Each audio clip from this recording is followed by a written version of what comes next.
Viewers, சைனால இருந்து release ஆன ரொம்பவும் ஷாக்கிங்கான 7 வீடியோக்களை பத்தி தான் நம்ம இந்த வீடியோல பார்க்க போறோம். இந்த வீடியோக்கள் எல்லாம் பார்த்ததுக்கு அப்புறம் சைனாவை விட நம்ம இந்தியா எந்த அளவுக்கு சூப்பரான கண்ட்ரிங்கிறத புரிஞ்சுப்பீங்க. இந்த வீடியோ பிடிச்சிருந்தா லைக் பண்ணுங்க, ஷேர் பண்ணுங்க. நம்ம சேனலை புதுசா பாக்குறவங்க தமிழ் கலாட்டா நியூஸ் சேனலுக்கு சப்ஸ்கிரைப் பண்ணுங்க. கூடவே பக்கத்துல உள்ள பெல் ஐகானையும் கிளிக் பண்ணுங்க. நம்ம முதல்ல பார்க்க போறது சைனீஸ் மேரேஜ். நம்ம இந்தியாவுல மிடில் கிளாஸ் ஃபேமிலி கூட திருமணங்களை ரொம்பவும் கிராண்டா பண்ணுவாங்க. ஆனா இப்ப சைனால இருக்கிற பெண்களுடைய நிலைமையை பாருங்க. இந்த வீடியோ ஜூன் 2023ல ஷாங்காயில எடுக்கப்பட்ட வீடியோ. இந்த பொண்ணு அந்த அட்டையில இந்த பொண்ணுடைய டீடைல்ஸ் எல்லாம் பிரிண்ட் பண்ணிட்டு வந்து ஒரு பார்க்ல நின்று 30ல இருந்து 60 வயசு ஆளை கூட கல்யாணம் பண்ணிக்கிறேன்னு சொல்லுது. இந்த பொண்ணு சொல்ற ஒரே ஒரு கண்டிஷன் என்னன்னா, கல்யாணம் பண்ணிக்க போற மாப்பிள்ள $1038 இந்திய மதிப்புக்கு 85,000 ரூபாய் சம்பாதிச்சா போதும், நான் 60 வயசு ஆளை கூட கல்யாணம் பண்ணிக்கிறேன்னு சொல்லுது. இந்த நிலைமைக்கு காரணம் என்னன்னா, சைனால இப்போ கோடிக்கணக்கான யங்ஸ்டர்ஸ்க்கு வேலையே இல்ல. ஆப்பிள், டெஸ்லா போன்ற பெரிய நிறுவனங்கள் கூட இப்ப சைனாவை விட்டு வெளியே போக போறாங்க. வேலையும் வருமானமும் இல்லாததுனால பெண்கள் இப்போ இப்படி ரோட்டுக்கு வந்து மாப்பிள்ளை தேடுற நிலைமைக்கு வந்துட்டாங்க. அடுத்தது டாக் ஃபுட். நம்ம சேனல்ல சைனால பண்ற கலப்படமான உணவுகளை பத்தி நிறைய வீடியோஸ் பண்ணிருக்கோம். ஆனா இந்த வீடியோவை பாருங்க. அநியாயமா தெருவுல இருக்கிற நாய்களை பிடிச்சிட்டு வந்து கொண்டு நாய்க்கறியை மத்த கறிகளோட மிக்ஸ் பண்ணி ஆட்டுக்கறி, கோழிக்கறின்னு போய் சொல்லி நாய்க்கறியை வித்துக்கிட்டு இருந்திருக்காங்க. அடுத்தது ஃபேக் சோஷியல் மீடியா. எல்லா சோஷியல் மீடியாக்கள்லயும் சைனாக்காரங்க ரொம்பவும் அழகா இருக்கிற மாதிரி வீடியோ பண்றத பாத்திருப்பீங்க. அதெல்லாம் ஆப்ல உள்ள ஃபில்டர்ஸ் போட்டு ஃபேக்கா உருவாக்கப்படுற வீடியோ தான். இந்த வீடியோல பாருங்க, இந்த லேடியோட உண்மையான முகம் இதுதான். ஆப்ல உள்ள ஃபில்டர்ஸை யூஸ் பண்ணி தான் இப்படி அழகா இருக்கிற மாதிரி காட்டுறாங்க. இந்த லேடி மட்டும் இல்லாம நீங்க சோஷியல் மீடியாஸ்ல பாக்குற நிறைய சைனீஸ் பீப்பிள் இந்த மாதிரி ஃபில்டர்ஸை யூஸ் பண்ணி தான் அழகா இருக்கிற மாதிரி காட்டுறாங்க. அதுலயும் சைனால வேலை கிடைக்காத நிறைய இளைஞர்கள் இந்த மாதிரி ரோட்ல உட்கார்ந்து லைவ் ஸ்ட்ரீமிங் பண்ற நிலைமைக்கு வந்துட்டாங்க. இந்த லேடி நல்லா படிச்சு டிகிரி வாங்கியிருக்காங்களாம். ஆனா வேலை கிடைக்காததுனால தினமும் இந்த மாதிரி ரோட்ல உட்கார்ந்து லைவ் ஸ்ட்ரீமிங் பண்ணி ஒரு நாளைக்கு $5ல இருந்து $7 இந்திய மதிப்புக்கு 595 ரூபாய் தான் சம்பாதிக்கிறாங்க. ஆனா இதுக்காக இந்த மாதிரி தினமும் ரோட்ல உட்கார்ந்து பல மணி நேரம் கஷ்டப்பட்டு லைவ் ஸ்ட்ரீமிங் பண்றாங்க. அடுத்தது பில்டிங் கொலாப்ஸ். பொதுவா சைனா பொருட்கள்னாலே குவாலிட்டியே இருக்காதுன்னு சொல்வாங்க. அத உண்மையாக்குற விதமா இப்ப சைனால கட்டின நிறைய புது வீடுகளும் அபார்ட்மெண்ட்களும் பயங்கரமா கிராக் விட ஆரம்பிச்சிருக்கு. இந்த வீடியோ மே 31, 2023ல டியன்ஜின் கண்ட்ரி கார்டன் அபார்ட்மெண்ட்ல எடுத்த வீடியோ. இங்க கட்டப்பட்ட 4000 அபார்ட்மெண்ட்களும் குவாலிட்டியே இல்லாம பயங்கரமா விரிசல் விட ஆரம்பிச்சிருக்கு. இதனால இந்த அபார்ட்மெண்ட்டை வாங்குனவங்க எல்லாரும் இந்த அபார்ட்மெண்ட்டை காலி பண்ணிட்டு இத கட்டின பில்டரோட ஆபீஸ்க்கு போய் சண்டை போட்டுருக்காங்க. அக்ரிமெண்ட்ல இருக்கிற கண்டிஷனை காட்டி நாங்க கொடுக்கும்போது பில்டிங் நல்லா தான் இருந்தது, இப்ப ஏற்பட்டு இருக்கிற இந்த டேமேஜஸ் எல்லாம் நீங்க தான் சரி பண்ணிக்கணும்னு பில்டர் சொல்லிருக்காங்க. இது கூட பரவாயில்லைங்க. சைனால உருவாக்குன இந்த ஏர்கிராஃப்ட் கேரியரை பாருங்க. ராணுவத்துக்காக பல கோடி ரூபாய் செலவு பண்ணி உருவாக்குன இந்த ஏர்கிராஃப்ட் கேரியரே விரிசல் விட்டு உடையிற நிலைமையில இருக்குது. அடுத்தது லோன் அரெஸ்ட். ஒரு பக்கம் குவாலிட்டியே இல்லாத பில்டிங்கை கட்டி மக்களை ஏமாத்தினா, இன்னொரு பக்கம் அந்த பில்டிங்க வாங்க லோனை கொடுத்துட்டு லோனை கட்ட முடியாதவங்க வீட்டை எல்லாம் சைனீஸ் கவர்மெண்ட் ஜப்தி பண்றாங்க. இந்த லேடி என்ன சொல்றாங்கன்னா, இவங்க 2019ல $60,000 இந்திய மதிப்புக்கு 49 லட்சம் ரூபாய் முன்பணம் கட்டி ஒரு வீட்டை வாங்கியிருக்காங்க. அதுக்கப்புறம் ஒவ்வொரு மாசமும் $863 இந்திய மதிப்புக்கு 70,000 ரூபாய் இஎம்ஐயும் கட்டிட்டு வந்திருக்காங்க. ஆனா இப்ப சைனால இருந்து நிறைய கம்பெனிகள் வெளியில போறதுனால இப்ப இவங்க பிசினஸ் டல் ஆகி இவங்க 3 மாசம் இஎம்ஐ கட்டலன்னு இவங்க வீட்டை ஜப்தி பண்ணிட்டாங்களாம். இப்ப இவங்க வீடும் போச்சு, இவங்க கட்டின பணமும் போச்சு. Not only is my home lost, the down payment is gone. இப்ப இந்த மாதிரி நிறைய பேர் சைனால வீட்டை இழந்து ரோடுகள்ல தங்குற நிலைமைக்கு வந்துட்டாங்க. இவங்க எல்லாம் கொஞ்ச நாளைக்கு முன்னாடி சொந்த வீட்ல வாழ்ந்தவங்க. ஆனா இப்ப வீடு இல்லாம ரோட்ல வாழ்றாங்க. இதே மாதிரி பிசினஸ் லோன், பர்சனல் லோன் வாங்கிட்டு அந்த லோனை கட்ட முடியாதவங்கள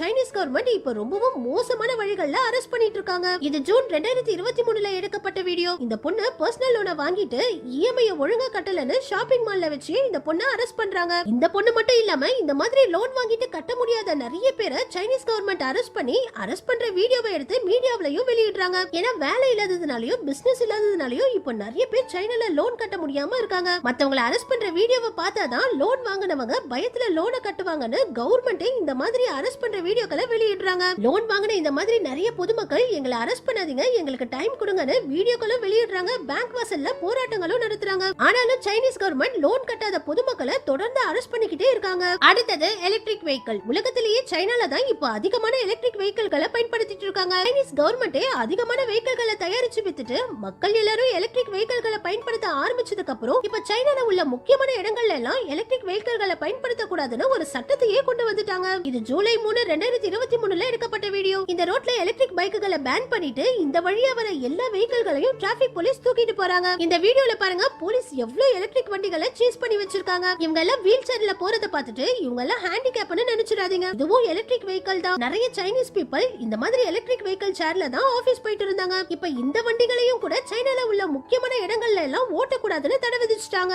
நம்ம கடைசியா பார்க்க போறது யுஎஸ் போலீஸ் ஸ்டேஷன். சைனால இருந்துகிட்டு சைனீஸ் கவர்மெண்ட் பண்ற தவறுகளை பத்தி பேசினா அவங்கள உடனே அரெஸ்ட் பண்ணிடுவாங்க. இப்ப இதுக்கும் ஒரு படி மேல போய் அமெரிக்காவிலேயே போய் சைனாவுடைய போலீஸ் ஸ்டேஷனை ஓபன் பண்ணிருக்காங்க. The secret police station appears to have had a more sinister use. அதாவது அமெரிக்கால இருந்து யாரெல்லாம் சைனீஸ் கவர்மெண்ட்டை எதிர்த்து பேசுறாங்களோ அவங்கள எல்லாம் அரெஸ்ட் பண்ணி ஜெயில போடுறாங்க. சைனீஸ் மக்களே இந்த போலீஸ் ஸ்டேஷன் எங்களுக்கு தேவையே இல்ல, அமெரிக்காவை விட்டு வெளியே போங்கன்னு போராடுற அளவுக்கு சைனீஸ் போலீஸ் சைனீஸ் கவர்மெண்ட்டுக்கு எதிரா பேசுற எல்லாரையும் அமெரிக்கால வச்சு அரெஸ்ட் பண்றாங்க. Fake influencer. உலகத்திலேயே சைனால தான் அதிகமான லைவ் ஸ்ட்ரீம் ஆப்புகள் இருக்குது. சைனாவுல மட்டும் 900க்கும் அதிகமான லைவ் ஸ்ட்ரீம் ஆப்புகள்ல லட்சக்கணக்கான பெண்கள் தினமும் இந்த மாதிரி லைவ் ஸ்ட்ரீம் பண்ணிக்கிட்டே இருக்காங்க. இவங்க நீங்க பாட்டு பாட சொன்னா பாட்டு பாடுவாங்க, டான்ஸ் ஆட சொன்னா டான்ஸ் ஆடுவாங்க. லைவ் ஸ்ட்ரீம்ல ஜாலியா உங்க கமெண்ட்ஸ்க்கு எல்லாம் பதில் சொல்வாங்க. ஆனா நம்ம வீடியோல பாக்குற மாதிரி உண்மையிலேயே இவங்க யாருமே சந்தோஷமா இல்ல. சைனால இருக்கிற நிறைய நிறுவனங்கள் அழகா இருக்கிற பெண்களுக்கு எல்லாம் வேலை தரதா சொல்லி தினமும் அவங்கள பல மணி நேரம் லைவ் ஸ்ட்ரீமிங் பண்ண வைக்கிறாங்க. இந்த லைவ் ஸ்ட்ரீமிங்ல வியூவர்ஸ் கிட்ட ஜாலியா பேசி அவங்க கிட்ட இருந்து பெய்ட் எமோஜிகள் மூலமா காசு வாங்குறது தான் இவங்களுடைய வேலையே. இந்த வீடியோல பாருங்க எவ்வளவு மோசமான இடத்துல உட்கார்ந்துகிட்டு இந்த பெண்கள் எல்லாம் லைவ் ஸ்ட்ரீமிங் பண்ணிக்கிட்டு இருக்காங்கன்னு. தினமும் மேக்கப் போட்டுக்கிட்டு இப்படி பல மணி நேரம் லைவ் பண்றதுனாலயே இந்த பெண்களுக்கு உடல் ரீதியாவும் மன ரீதியாவும் ஏகப்பட்ட பாதிப்புகள் ஏற்பட்டு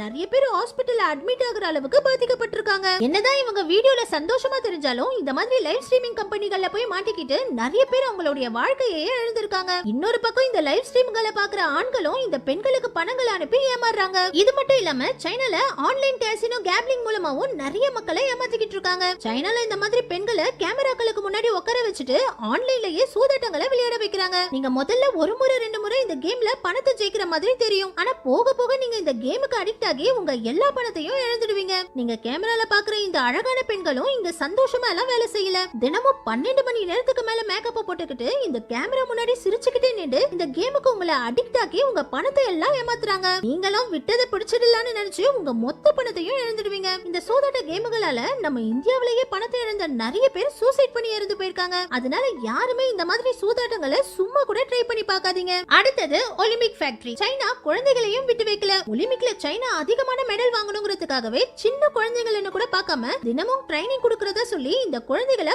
12 மணி நேரத்துக்கு மேல குடும்பப்படுத்துறாங்க. சைனால உள்ள மீடியாக்களே இவங்க குழந்தைகளை மனிதர்களாவே மதிக்கிறது இல்லன்னு இந்த இடத்தை சைனீஸ் ஒலிம்பிக் ஃபேக்டரினே சொல்றாங்க. ஒலிம்பிக்ல மட்டும் இல்லாம சுமோ ரெஸ்லிங்லயும் எப்படியாவது ஜப்பானை தோக்கடிக்கணும்னு சைனா இந்த சுமோ வீரர்களையும் குடும்பப்படுத்திட்டு இருக்காங்க. சுமோ ரெஸ்லிங் ஜப்பானுடைய பாரம்பரிய சண்டை கலை. ஆரம்பத்துல சுமோ ரெஸ்லர்கள் எல்லாருமே இந்த மாதிரி ஒல்லியா தான் இருந்திருக்காங்க. இந்த போட்டியில யாரு எதிராளிய வட்டத்தை விட்டு வெளியே தள்ளி விடுறாங்களோ அவங்க தான் இந்த போட்டியோட வின்னர். இதனால போக போக குண்டா இருக்கிறவங்க தான் இந்த போட்டிகள்ல அதிகமா ஜெயிக்க ஆரம்பிச்சிருக்காங்க. அதுலயும் ஜப்பான் சுமோ ரெஸ்லர்கள் தான் பல வருஷங்களா சுமோ ரெஸ்லிங்ல சாம்பியனா இருந்திருக்காங்க. இவங்களை எப்படியாவது தோக்கடிக்கணுங்கிறதுக்காகவே சைனால உள்ள ராணுவ வீரர்களுக்கு அதிக கொழுப்பான உணவுகளை சாப்பிட கொடுத்து அவங்கள பயங்கர குண்டாக்கி சுமோ ரெஸ்லிங்ல விளையாட வைக்கிறாங்க. இவங்க தினமும் அளவுக்கு அதிகமான கொழுப்பான உணவுகளை சாப்பிடுறதுனாலயே நிறைய சைனீஸ் சுமோ ரெஸ்லர்கள் 30-40 வயசுக்குள்ளேயே இருந்து போயிடுறாங்களா. ஆனா இவங்களோட ஹெல்த் பத்தி எல்லாம் கொஞ்சமும் கவலைப்படாம சைனா எப்படியாவது சுமோ ரெஸ்லிங்ல சாம்பியன் ஆகணுங்கிறதுக்காகவே அநியாயமா நிறைய சைனீஸ் சுமோ ரெஸ்லர்கள் அதிகமான உணவுகளை சாப்பிட்டு இறந்து போறாங்களாம். அடுத்தது ஹியூமன் மிஷின். ஆப்பிள் கம்பெனியோட ஃபேக்டரியில இருந்து சாம்சங் கம்பெனியோட ஃபேக்டரி வரைக்கும் நிறைய எலக்ட்ரானிக்ஸ் பொருட்களை தயாரிக்கிற ஃபேக்டரிகள் சைனால தான் இருக்குது. ஆனா இந்த ஃபேக்டரிகள்ல வேலை பார்க்குற மக்களை ஒரு மிஷினை விட ரொம்பவும் மோசமா வேலை வாங்குறாங்க. ஒரு வாரத்துல உள்ள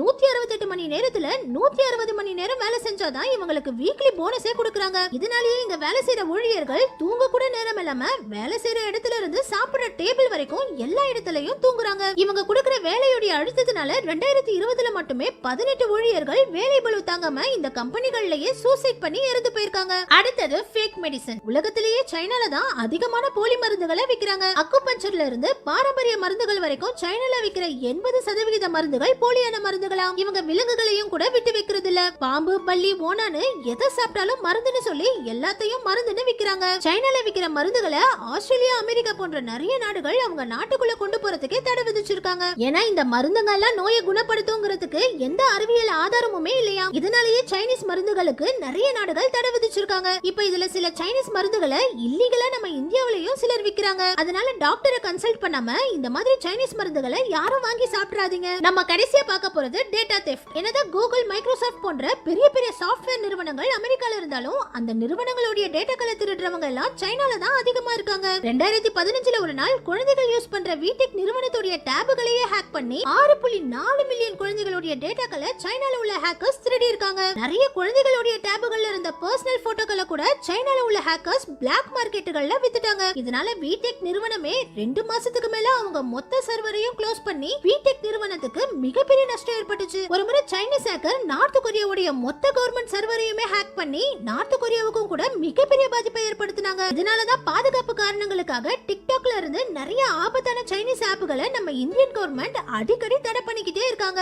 ஓகே வியூவர்ஸ், இதனால உங்க மொபைல்ல உங்களுக்கு தேவையில்லாத ஆப்புகளை கூட வச்சுக்காதீங்க. முக்கியமா ஆன்லைன் சூதாட்ட கேமுகளை டவுன்லோட் பண்ணி அந்த கேமுகளுக்கு அடிக்ட் ஆயிடாதீங்க. இந்த வீடியோ பிடிச்சிருந்தா லைக் பண்ணுங்க, ஷேர் பண்ணுங்க. நம்ம சேனலை புதுசா பாக்குறவங்க தமிழ் கலாட்டா நியூஸ் சேனலுக்கு சப்ஸ்கிரைப் பண்ணுங்க. கூடவே பக்கத்துல உள்ள பெல் ஐகானையும் கிளிக் பண்ணுங்க.